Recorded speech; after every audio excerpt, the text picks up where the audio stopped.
தாக்குதல் நடந்து 5 நாள் ஆச்சு, இன்னும் ஒன்றுமே பண்ணலையே. நீங்கள் மொத்தம் 9 டார்கெட்டை வந்து ஃபிக்ஸ் பண்ணியிருக்காங்க. அங்கிருந்து தான் தீவிரவாதிகளை அவங்க உற்பத்தி பண்ணுறாங்க. அங்கிருந்து தான் இந்தியாவுக்குள்ளே வந்து நாச வேலைகளை செய்கிறாங்க. நம்மளுடைய இந்திய சகோதரிகளுடைய அந்த குங்குமத்தை அழித்த தீவிரவாதிகளை எங்கே இருந்தாலும் அவங்கள வந்து வீழ்த்தியே ஆகணும் அப்படிங்கிறதுக்காகத்தான் இந்தியா வந்து இந்த ஒரு போரை தொடங்கவில்லை. போர்னா என்னன்னு தெரியுமா, போரில் வந்து எவ்வளோ பின்விளைவுகள் வரும் தெரியுமா அப்படின்னு வந்து பாடம் எடுத்துகிட்டு இருக்காங்க இவங்க எல்லாருமே. இந்த இடத்துலையுமே வந்து பாகிஸ்தான் இராணுவத்தை வந்து தாக்கவே இல்லை.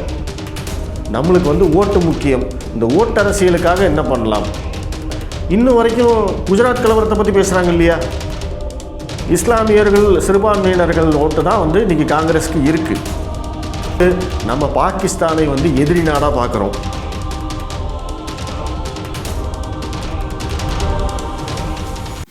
தமிழ் நேயர்களுக்கு வணக்கம். இன்னைக்கு நாடே வந்து ஒரு இருள் சூழ்ந்த நிலையில இருந்த நிலையில இன்னைக்கு வந்து ஒரு புத்துணர்ச்சி அடைஞ்சிருக்கு அப்படின்னு நம்ம சொல்லலாம். என்ன அப்படின்னா, அந்த பஹல்காம் அட்டாக்கு வந்து இந்திய அரசும் இந்திய இராணுவமும் பதிலடி கொடுத்துருக்காங்க. இதை பத்தி பல விஷயங்கள் இன்னைக்கு நம்மளோட பேசி விவாதிக்கிறதுக்கு இன்னைக்கு நம்மளோட இணைஞ்சிருக்காரு ஐடியாமேன் மகாதவன். நீங்க நம்மளோட இணைஞ்சிருக்காரு. அவர்கிட்ட கேட்டு நிறைய விஷயங்கள் தெரிஞ்சுப்போம். வாங்க சார். வணக்கம். வணக்கம் பிரபாகரன். எப்படி இருக்கீங்க சார்? சூப்பராக இருக்கேன். Okay sir. மே மாசத்துல ஒரு தீபாவளி கொண்டாடி இருக்கோம் பார்த்தீங்களா? கண்டிப்பா சார், கண்டிப்பா. அந்த விஷயத்தை பற்றி தான் நம்ம அந்த தீபாவளியை பற்றி, இந்த தீபாவளிக்கான காரணம் என்ன அப்படிங்கிறது நம்ம எல்லாத்துக்குமே தெரியும். அந்த தீபாவளி எப்படி நடந்துச்சு அப்படிங்கிறத நம்ம பேசி நிறைய தெரிஞ்சுக்கணும். இந்த ஆபரேஷன் சிந்தூர் அப்படிங்கிறத பற்றி நீங்கள் என்ன சார் நினைக்கிறீங்க?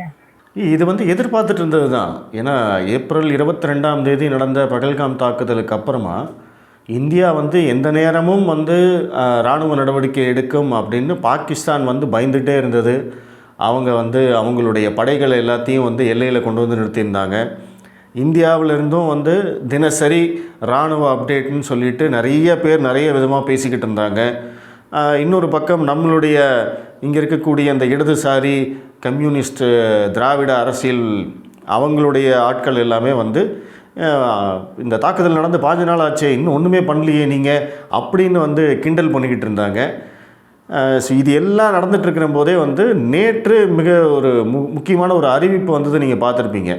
ஆமாம். இன்றைக்கி வந்து நாடு முழுவதும் போர் பாதுகாப்பு ஒத்திகை நடக்குது.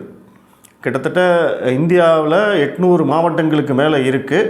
அதில் 244 மாவட்டங்களில் வந்து போர் பாதுகாப்பு ஒத்திகை நடக்க போகிறதா வந்து நேற்று வந்து அறிவித்தாங்க. இன்றைக்கி அது நடக்க போகுது. ஸோ எல்லோரும் வந்து அதை பற்றி பேசிகிட்டு இருக்கிறபோது இன்றைக்கி காலையில், அதாவது நள்ளிரவு அப்படின்னு சொல்லலாம், 1:44 வந்து பார்த்திங்க அப்படின்னா பாகிஸ்தானில் இருக்கக்கூடிய மொத்தம் 9 டார்கெட்டை வந்து ஃபிக்ஸ் பண்ணியிருக்காங்க. அந்த 9 டார்கெட்டும் அது எல்லாமே தீவிரவாதிகளுடைய தளம். அங்கிருந்து தான் தீவிரவாதிகளை அவங்க உற்பத்தி பண்ணுறாங்க. அங்கிருந்து தான் இந்தியாவுக்குள்ளே வந்து நாச வேலைகளை செய்கிறாங்க அப்படிங்கிறத வந்து இந்திய உளவுத்துறை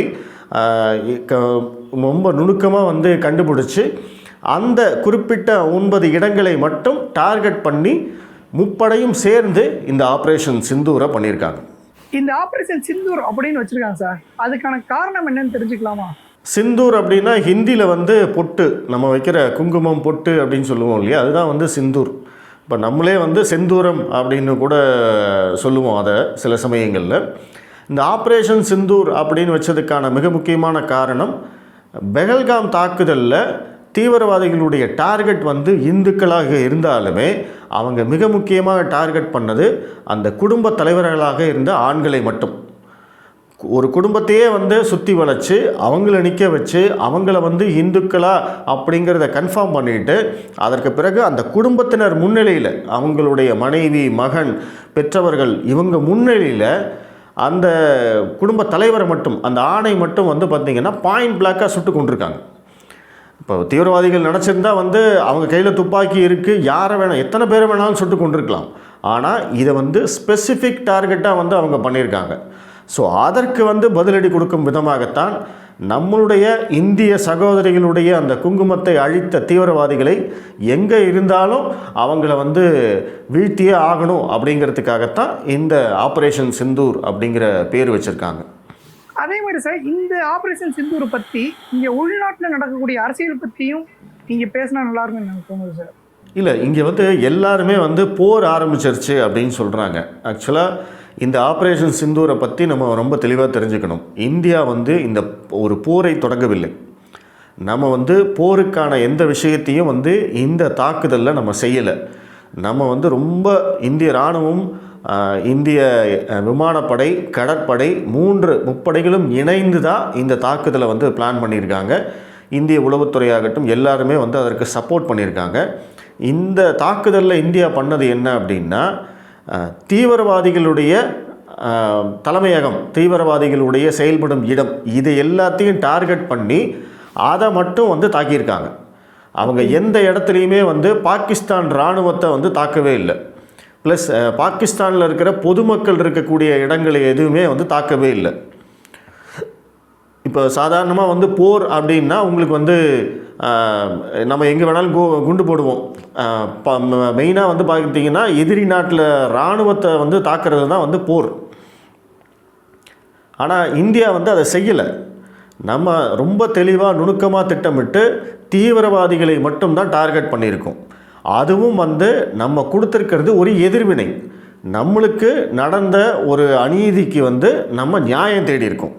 ஸோ அதனால் வந்து இது வந்து போர் கிடையாது. முதல்ல போர் எப்போ அப்படின்னா, இதற்கு வந்து பாகிஸ்தான் ஏதாவது எதிர்வினை ஆட்டுனாங்க அப்படின்னா அப்போ தான் வந்து அது போருக்கான ஆரம்பமாக இருக்கும். இப்போ இந்த தாக்குதலை முன் வச்சு பாகிஸ்தானால் எதுவுமே பண்ண முடியாது அப்படிங்கிற லெவலில் திங்க் பண்ணி தான் இந்த தாக்குதலையே இராணுவம் பண்ணியிருக்கு. இப்போ இந்த உள்நாட்டில் பொறுத்த வரைக்கும் பார்த்தீங்க அப்படின்னா இவங்க எல்லாமே வந்து இந்த போருக்கு எதிரான ஒரு மனநிலை அப்படிங்கிற மாதிரி இவங்கெல்லாம் வந்து எழுதிட்டுருக்காங்க. இப்போ இது எல்லாமே வந்து இந்த செக்யூலர், இந்த மதச்சார்பற்றவர்கள் அப்படின்னு அடையாளப்படுத்திக்கக்கூடியவர்கள். போர்னால் என்னன்னு தெரியுமா, போரில் வந்து எவ்வளோ பின்விளைவுகள் வரும் தெரியுமா அப்படின்னு வந்து பாடம் எடுத்துகிட்டு இருக்காங்க இவங்க எல்லாருமே. இது வந்து இந்தியா முன்னெடுத்த போர் கிடையாது. இந்தியா மீது திணிக்கப்பட்ட போர். நம்மளாக வந்து முன்னாடி சண்டைக்கு போனோம். நம்மக்கிட்ட வந்து ரஃபேல் இருக்குது, கடற்படை இருக்குது, விமானப்படை இருக்குது, எல்லாம் இருக்குது. நான் வந்து பாரு என்ன பண்ண போகிறேன் பாரு அப்படின்னு நம்ம சண்டைக்கு போனோமா? இல்லையே. நம்ம அமைதியான நாடு. அன்றைக்கும் சரி, இன்றைக்கும் சரி, என்றைக்கும் சரி இந்தியா வந்து அமைதியை விரும்பும் நாடு. ஆனால் நம்ம மேலே வந்து ஒரு தீவிரவாத தாக்குதல், அதுவும் ஒரு கோழைத்தனமான காட்டு மிராண்டித்தனமான ஒரு தாக்குதல் நடந்தபோது அதை பார்த்துட்டு எப்படி சும்மா இருக்க முடியும்? இது வந்து இன்றைக்கினே முதல் தடவை நடந்தது கிடையாது. சுதந்திரம் அடைந்து 75 வருடங்களாக பாகிஸ்தான் இதே வேலையை பண்ணிக்கிட்டு இருக்காங்க. அப்போ இந்த 75 வருடங்களில் தீவிரவாதத்துக்கு நம்ம எத்தனை உயிர்களை பலி கொடுத்துருக்கோம்? அந்த எல்லா உயிர்களுக்கும் சேர்த்து வச்சு தான் இன்றைக்கி நம்ம வந்து தீவிரவாதிகளுக்கு தாக்கிட்டு இருக்கோம். அந்த தீவிரவாதத்தால் பறிபோன ஒவ்வொரு உயிரோடைய அந்த ஆன்மாவும் இன்றைக்கி வந்து சந்தோஷப்பட்டிருப்பாங்க. அந்த பாகிஸ்தானை அடித்த உடனே வந்து இந்தியாவில் வந்து பாகிஸ்தானுக்கு ஆதரவாக அழுகுரல் கேட்குறத நம்ம கேட்க முடியுது சார். இதை நீங்கள் எப்படி சார் பார்க்குறீங்க? இது வந்து அப்பீஸ்மெண்ட் பாலிட்டிக்ஸோட உச்சம் அப்படின்னு சொல்லலாம். இது இன்னொரு வகை. இப்போ உதாரணத்துக்கு நம்ம சென்னையில் ஒரு கிரிக்கெட் போட்டி நடந்தபோது சாரி பாகிஸ்தான் அப்படின்னு சொல்லி இங்கே இருக்கக்கூடிய இந்த திராவிட கூமுட்டைகள்லாம் ட்ரெண்ட் பண்ணாங்க. உங்களுக்கு ஞாபகம் இருக்கும்னு நினைக்கிறேன். அதன் மூலமாக நீங்கள் என்ன சாதிச்ச? ஒன்றும் கிடையாது. இங்கே இருக்கக்கூடிய இஸ்லாமியர்களை வந்து தாஜா பண்ணணும், அவங்களே வந்து சந்தோஷப்படுத்தணும் அப்படிங்கிறதுக்காக இவங்க செய்யக்கூடிய இந்த அப்பீஸ்மெண்ட் பாலிட்டிக்ஸ், அது வந்து ரொம்ப அபாயகரமான நிலைமையை நோக்கி போயிட்டே இருக்குது. என்ன வேணால் செய்யலாம், நம்ம வந்து இந்தியா, நம்மளுடைய நாடு, நம்மளுக்கு இருக்கக்கூடிய அந்த தேசப்பற்று, நம்ம நாட்டுடைய இராணுவத்தை வந்து நம்ம மதிக்கணும், இந்த மாதிரி எந்த விஷயத்தையும் வந்து கண்டுக்காமல் இந்த அப்பீஸ்மெண்ட் பாலிட்டிக்ஸ்க்காக என்ன பண்ணலாம், நம்மளுக்கு வந்து ஓட்டு முக்கியம், இந்த ஓட்டரசியலுக்காக என்ன பண்ணலாம் அப்படிங்கிறத மட்டுமே வந்து இவங்க பார்க்குறாங்க. அதுவும் இல்லாமல் பாஜக எதிர்ப்பு அப்படிங்கிறதும் பார்த்தீங்க அப்படின்னா எல்லை மீறி போயிட்டுருக்கு. எந்த விஷயத்துக்கு பாஜகவை எதிர்க்கிறதுங்கிறது ஒரு அர்த்தமே இல்லை. இவங்க வந்து பாஜக என்ன செய்தாலும் எதிர்க்கணும் அப்படிங்கிற ஒரு மனநிலைக்கு இன்றைக்கி போயிட்டாங்க. அதற்கு காரணமும் என்ன அப்படின்னு பார்த்தீங்கன்னா இந்த அப்பீஸ்மெண்ட் பாலிட்டிக்ஸ் தான். நீங்கள் அந்தளவுக்கு எதிர்த்து, பாஜகவை எதிர்த்து அரசியல் செஞ்சால் மட்டும்தான் உங்களுக்கு இஸ்லாமியர்கள் ஓட்டு போடுவாங்க. அப்போ இஸ்லாமியர்களுடைய ஓட்டுக்களை யார் வாங்குறது அப்படிங்கிற சண்டையில் தான் இவங்க வந்து ஒரு லெவலுக்கு மேலே லெவல் அப்படியே போயிட்டே இருக்கிறாங்க. பாஜக என்ன செஞ்சாலும் எதிர்ப்போம் அப்படிங்கிறதுக்கு அந்தளவுக்கு வந்து இவங்க போயிட்டாங்க. ஸோ இது வந்து சமூக வலைதளங்களுடைய ஒரு என்ன சொல்கிறது சாபக்கேடு அப்படின்னு தான் சொல்லணும். ஏன்னா இன்றைக்கி வந்து தமிழ்நாட்டில் பொறுத்த வரைக்கும் திமுக ஆட்சியில் இருக்குது. இன்றைக்கி அந்த மாதிரி பாகிஸ்தானுக்கு ஆதரவாக இந்திய இராணுவத்தை அவமதிக்கும் விதமாக இந்தியாவுடைய பிரதமர், உள்துறை அமைச்சர் வரைக்கும் எல்லாத்தையும் வந்து விமர்சனம் செய்யும் விதமாக கமெண்ட் போடுறவங்கள நம்மளால் எதுவும் செய்ய முடியல. கண்டிப்பாக. ஆமாம். இப்போ இந்த இராணுவ தாக்குதல் நடந்த போதே இவங்கெல்லாம் என்ன பண்ணாங்க?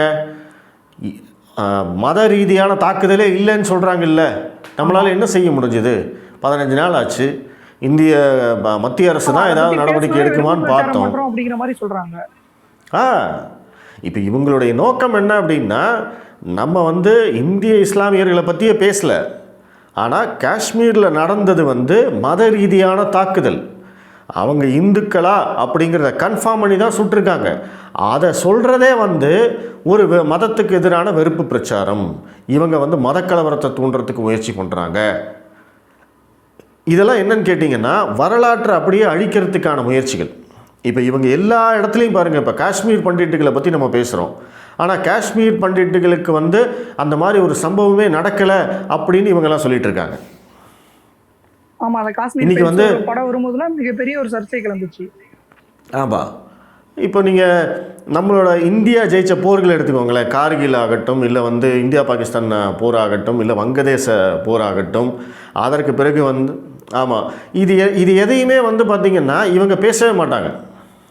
இந்த இடதுசாரி கும்பல்லாம் வந்து நம்ம இப்போ கார்கிலுடைய நினைவு தினம் அப்படின்னு நம்ம கொண்டாடுறோம். அந்த மாதிரியான விஷயங்களையும் இவங்க பேச மாட்டாங்க. அதே மாதிரி நாடு முழுவதும் நடந்த குண்டுவெடிப்புகள், இப்போ 26/11 ஆகட்டும், இல்லை வந்து கோவை குண்டுவெடிப்பு ஆகட்டும், இதையும் வந்து நினைவு கூறவே மாட்டாங்க.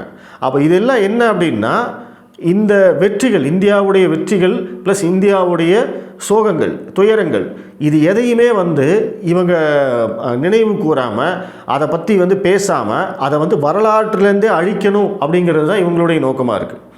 இப்போ கோவை குண்டுவெடிப்பு 98ஆம் ஆண்டு நடந்தது. அதை பற்றி வந்து பேசாமல் இன்னும் வரைக்கும் குஜராத் கலவரத்தை பற்றி பேசுகிறாங்க இல்லையா?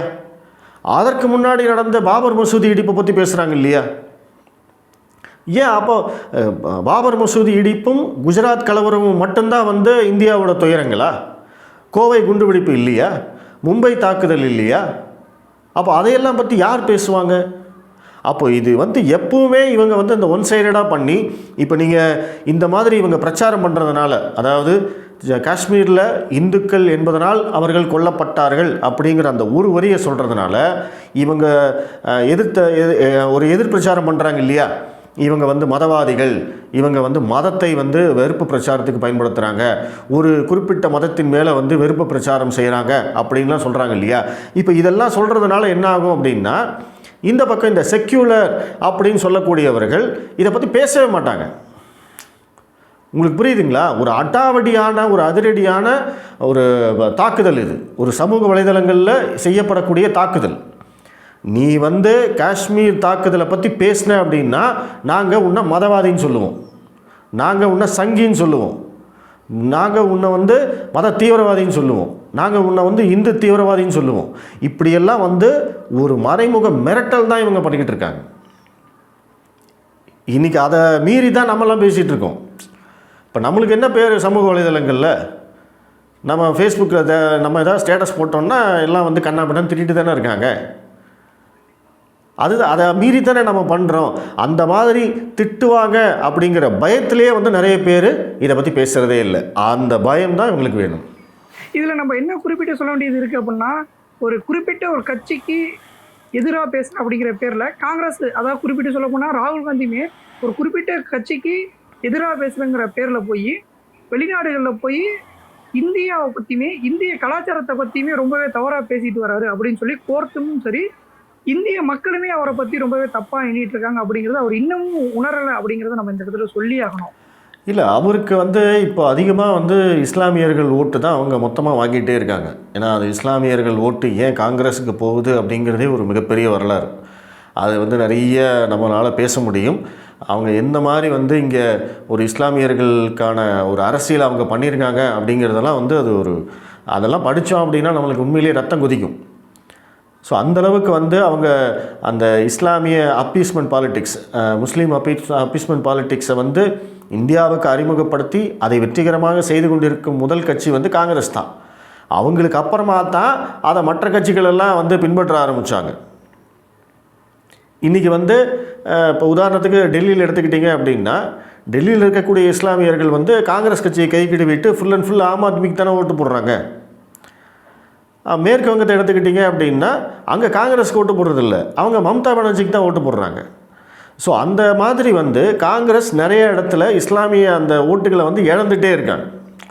அப்போ அதை வந்து திரும்ப பெறத்துக்கு அவங்களுக்கு வேறு வழியே இல்லை. இப்போ ஒன்று ஒரு பக்கம் வந்து பார்த்திங்கன்னா இந்துக்கள் அப்படின்னு ஒருங்கிணைந்தவர்கள் எந்த காலத்திலும் காங்கிரஸ்க்கு ஓட்டு போட போகிறது கிடையாது. இஸ்லாமியர்கள் சிறுபான்மையினர்கள் ஓட்டு தான் வந்து இன்றைக்கி காங்கிரஸுக்கு இருக்குது. அதில் வந்து இஸ்லாமிய ஓட்டுகளையும் வந்து ஒவ்வொரு மாநிலமாக அவங்க இழந்துகிட்டே வராங்க. டெல்லி, பஞ்சாப்பு, அதுக்கப்புறம் வந்து மேற்கு வங்கம், இந்த பக்கம் வந்து தமிழ்நாட்டில் வந்து திமுகவோட இல்லைன்னா அவங்களுக்கு அந்த ஓட்டு கிடைக்காது.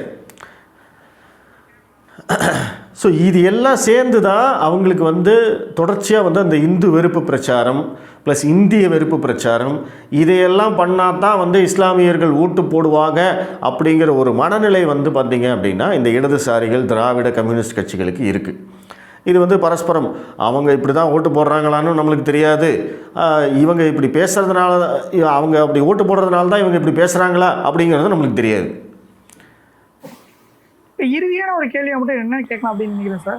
இப்போ வந்து இந்தியாவில் பாஜக அரசு வந்து ஆண்டுட்டு இருக்காங்க, அதனால இந்த ஒரு அதிரடி நடவடிக்கை இருந்துச்சு. அதுவே காங்கிரஸ் அரசாங்கம் இருந்துச்சு அப்படின்னா இந்த இடத்துக்கிட்ட என்ன சார் நடந்திருக்கும்? இந்த பகல்காம் அட்டாவுக்கு பதிலடியாக என்ன நடந்திருக்கும்னு நீங்கள் நினைக்கிறீங்க?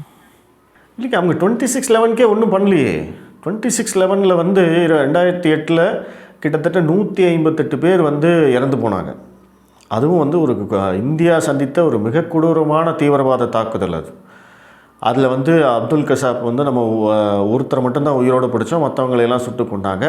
158 பேர் இறந்த போதும் இந்தியா வந்து எந்த விதமான பதிலடியும் கொடுக்கவே இல்லை. அதை வந்து மன்மோகன் சிங் அவர்கள் பெருமையாக சொன்னார். நாங்கள் வந்து இவ்வளோ பெரிய தாக்குதல் நடந்த போதும் நாங்கள் எந்த பதிலடியுமே கொடுக்கலை அப்படிங்கிறத அவர் ஒரு இன்டர்வியூவில் பெருமையாக சொல்கிறார். அப்போது மக்களுடைய அந்த எதிர்ப்பு மனநிலையை வந்து மழுங்கடிக்கிற வேலையை இவங்க பார்த்துருக்காங்க. இப்போ நம்மளுக்கு வந்து இயல்பாக ஒரு கோபம் இருந்தது இல்லையா? இப்போ இந்த தீவிரவாத தாக்குதல் அன்றைக்கி வந்து நியூஸ் வந்த உடனே எல்லா இந்தியர்களுக்கும் வந்து கோபம் வந்ததா இல்லையா? ஒரு நிராயுத பாணிகளாக இருக்கிறவங்கள, பெண்கள், குழந்தைகள், அப்படி குடும்பத்தோடு வந்து சுற்றுலா போனவங்களை அந்த இடத்துல போயிட்டு இப்படி பண்ணிட்டீங்களேடா அப்படிங்கிற கோபம் வந்ததில்லை. அதே மாதிரி தானே வந்து மும்பை தாக்குதலும்.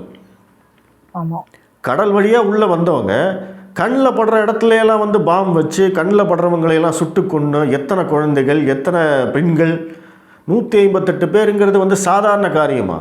அந்த தாக்குதலுக்கு பிறகு மும்பை மீண்டு வர்றதுக்கு எவ்வளோ நாள் ஆச்சு? அந்த தாக்கத்தை வந்து யார் வந்து நிவர்த்தி செய்வாங்க? ஸோ இந்தளவுக்கு ஒரு மாபெரும் தாக்குதல் நடந்த போதும் காங்கிரஸ் அரசாங்கம் அதற்கு வந்து எந்த விதமான பதிலடியும் கொடுக்காததுக்கு மிக முக்கியமான காரணம் என்ன? அதே மாதிரியான அப்பீஸ்மெண்ட் பாலிடிக்ஸ். இப்போ இவங்க வந்து நம்ம பாகிஸ்தானை வந்து எதிரி நாடாக பார்க்குறோம். எனக்கு என்னை பொறுத்த வரைக்கும் பாகிஸ்தான் வந்து எதிரி நாடு. அங்கே இருக்கிற அந்த மதமோ இல்லை வந்து அங்கே இருக்கிற மக்களோ வந்து எனக்கு முக்கியம் இல்லை. என்னை பொறுத்த வரைக்கும் பாகிஸ்தான் ஒரு எதிரி நாடு. ஏன்னா 75 வருடங்களாக அவங்க இந்தியாவை எப்படியாவது அழிக்கணும், இந்தியாவை எப்படியாவது உடைக்கணும்னு முயற்சி பண்ணிகிட்டு இருக்காங்க. அதற்கு வரலாறு முழுவதும் ஆதாரங்கள் இருக்குது. நான் அவங்கள வந்து மதமாக பார்க்கல, அவங்க வந்து பாகிஸ்தானி. இங்கே இருக்கக்கூடிய இந்திய இஸ்லாமியர்களும் அவங்கள வந்து பாகிஸ்தானியாக பார்க்கணும் அப்படிங்கிறது தான் நான் நினைக்கிறேன், நான் எதிர்பார்க்கிறேன். ஆனால் இங்கே இஸ்லாமியர்களுக்கு வந்து இருக்கக்கூடிய மிகப்பெரிய சிக்கல் என்ன அப்படின்னா, அவங்க உலகம் முழுவதும் இஸ்லாமியர்கள் அப்படிங்கிற ஒரு அடையாளத்தில் ஒருங்கிணையணும் அப்படின்னு அவங்க விரும்புகிறாங்க.